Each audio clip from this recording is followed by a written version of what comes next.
সকালবেলায় চলে এসেছি আমি রান্নাঘরে, কারণ আমার রাত থেকে গলাটা কেমন যেন খুসখুস করছিল, মনে হচ্ছিল যে কাশি হবে। দুদিন বিকালবেলা স্নান করার ফলে এই অবস্থা। সবার বসন্ত কেমন যাচ্ছে জানি না, কিন্তু আমার অসুখই শেষ হয় না।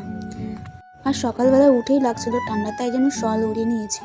আর আমি করছিলাম গরম জল, কারণ আমার গলাটা তো খারাপ ছিল, তাই আমি সকালবেলা উঠেই গরম জল করছিলাম। আর এটা আমার কাপ, মানে যেটা আমার ফেভ কাপ বলতে পারো, সেটাই নিয়েছিলাম। আর এখানে গরম জল করছিলাম, গরম জলটা ফুটছিল তখন, তাই জন্য ভাবলাম বেশি তো আমি গরম জল খেতে পারবো না, তাই অল্প নিই। আচ্ছা, তোমরা কি মনে করো যে জলেরও টেস্ট থাকে? হ্যাঁ, আমি তো মনে করি, কারণ গরম জল আর একটা ঠান্ডা জলের মধ্যে ঠান্ডা জলটা বেশি স্বাদ।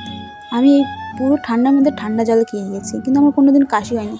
কিন্তু এই কয়েকদিন ধরে আমার যা কাশি হচ্ছে কি বলবো।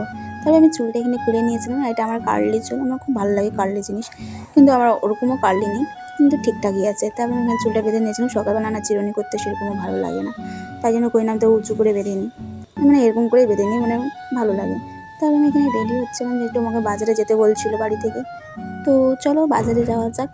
আর তো আমি বেরিয়ে গেছিলাম, সানলাইট একদম আমার ফেসে পড়ছে, বেরিয়ে গিয়েছি। তা আমি এখান থেকে যাচ্ছিলাম। আর জানো তো, আজকে ছিল দোল পূর্ণিমা, আর তার সাথে ছিল আজকে গ্রহণ। কিন্তু এবার হোলিতে যেন কোনো ইন্টারেস্টই নেই আমার।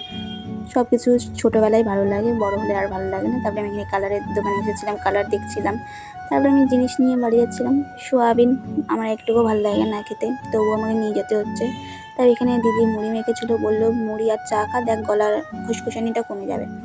তারপরে বিকালবেলা আমাকে আমার বান্ধবী আমাকে মেহেন্দি লাগিয়ে দিয়েছিল। দেখতে পাচ্ছ মেহেন্দিটা কেমন হয়েছে সেটা বলবে, আর দেখা হবে নেক্সট ব্লগে, আর দেখা হবে নেক্সট ভিডিওতে। আজকের মতন বাই।